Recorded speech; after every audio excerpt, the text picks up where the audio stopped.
Hi, and welcome to Changling Doll. This is chapter 2 so far. It's a really good read. This chapter is called Embarrassing Your Flustered Owner. Alright, and a lot of people have complained for the people I've sent this to. I don't care. I want you to enjoy my voice. Because, hell, if you can't enjoy it, then who can? Alright. Embarrassing your flustered owner. The alarm didn't go off this morning, as it had a large, magical blast-sized hole in it. Instead, Twilight woke up naturally, as she does on occasion, moaning in agony over her huge headache. Rolling out of bed and plopping face first onto the floor, Twilight slowly rose and shuffled over into the wall. She gently headbutted said wall as she stopped and stared in confusion where her old door used to be in the library. Groaning, Twilight first forced her eyes open and looked around for her door. Closing her eyes as much as she could, she headed out for her room. Right as Twilight left her room, she came back in and opened her closet. She pushed the pleasantly quiet stallion out of the way and grabbed one of the many alarm clocks hanging on the wall, closing the closet door again on him. She set the alarm on the clock and put it next to the destroyed one on her dresser, giving a slight nod of approval. Twilight nodded, headed out of her room. Stumbling down the stairs, she slowly walked her way towards the dining room. Sitting on the table were Spike and Rarity, chatting happily away. Both of them said something to her. Twilight gave a mumble in response. Twilight dropped her head onto the table, waiting for the coffee fairy to bring her the sweet nectar of life she needed. As a purple scale-covered fairy poured Twilight her fix, Rarity asked her something. Twilight groaned, knowing she would have to try and focus to answer whatever she said. "What?" Twilight mumbled. "I asked, dear, where your old gala dress was. Since you gave me your measurements yesterday, I thought I would refit your dress for you." "Oh, while I'm at it, I might as well fix the other girls' dresses too," Rarity mused. "The closet in my room." "Oh, the closet in my room," Twilight croaked. "Thank you, darling. I'll just go get the dress while you wake up." Rarity trotted off.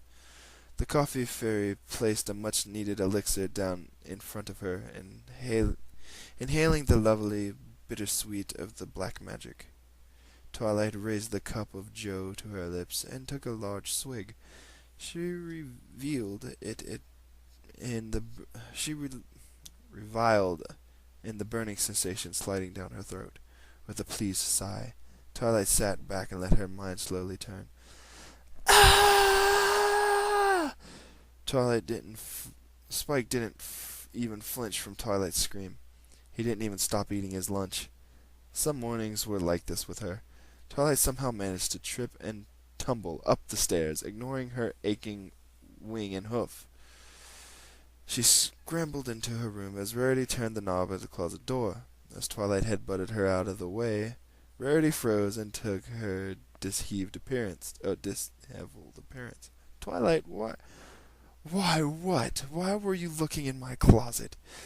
"Twilight, darling, I was just going to grab your dress." "Dress? Is that what you want, my dress?" Twilight laughed maniacally. "There's no dress. There's never been a dress. Dresses are just a myth." Rarity was no longer looking at Twilight. When she headbutted her. Rarity already had her hoof around the door, pulling the door open along with her. Before her stood a tall, handsome Pegasus stallion with the biggest winning smile she had ever seen. "Hello, stupid doll," cheerily said. "My name is—" "You're not allowed to talk," Twilight screamed, shoving the hoof in his mouth. Rarity stared at the two of them with a blank look on her face. This is my friend. He gave me a present last night, and I thought it would be rude to let him walk home so late." Twilight lied. Rarity's mouth slowly broke into a smile. "So you let him sleep. So I let him sleep in my closet. I mean, no, my bed. No, my room. He slept in my room, not with me. Not with me." Rarity's smile was now a huge grin. What? He's just a sexy stallion hiding in my closet. We've all had a stallion hiding in our closet before, right? Nothing strange about that. Before Twilight could have a complete and total meltdown, Stupid wrapped his wing around her and started petting her tail. He rested his head gently on top of hers and tightened his hug slightly. Whenever Twilight felt scared, Rainbow Dash's confidence and bold claims always helped her calm down. Similar to Dash, Fluttershy's motherly attitude did wonders for Twilight. When she was just a little foal and too scared to sleep along at night, Celestia would wrap her wing around her and make her feel safe and warm. Because of these three, Twilight was always subconsciously related Pegasi to the feeling of being safe. Whenever she was nervous and alone, Twilight would pet her own tail to help herself calm down. Being wrapped in Stupid Doll's wings, having her tail petted almost completely shut off her mind. With a gentle moan, she leaned into his chest and closed his eyes, sucking on the warmth and feeling of safety. Rarity gently cleared her throat and Twilight shoved Doll away from her. She was tense now, but no longer in danger of having a panic attack. Twilight and Rarity stared at each other. Twilight looked scared, and Rarity had the biggest grin she had ever seen. Stupid Doll continued to be pleasantly quiet. Rarity, Twilight Meek said. Twilight, Rarity choked out, barely containing her excitement. Good afternoon. Good afternoon. How has your day been? Oh, getting Sweetie Belle ready for school, brainstorming just ideas for a while, the usual. How was last night? Completely normal. Nothing interesting happening at all. I got home, opened a surprise present, and went to bed. Spike said he heard some loud noises last night. I may have gotten a little excited over my present. Well, darling, Rarity started to tremble. He is quite the present. He's not. Well, actually, he is. Look, this is a big miss. Oh, Rarity squeaked. This is the best possible thing. Before Twilight could even respond, Rarity teleported out of her room and then teleported back in, grabbing the dress and teleported back out. Twilight's eye twitched. She didn't even know Rarity knew how to teleport.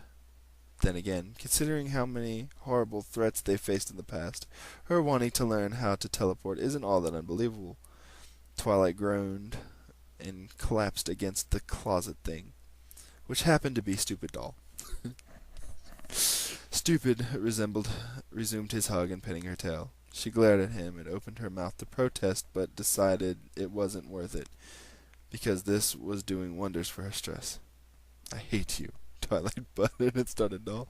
The doll put on the most hurt expression she had ever seen. Tears started to leak out of his face as he looked crestfallen. I don't really hate you. I'm just frustrated. I'm sorry. Twilight quickly attended.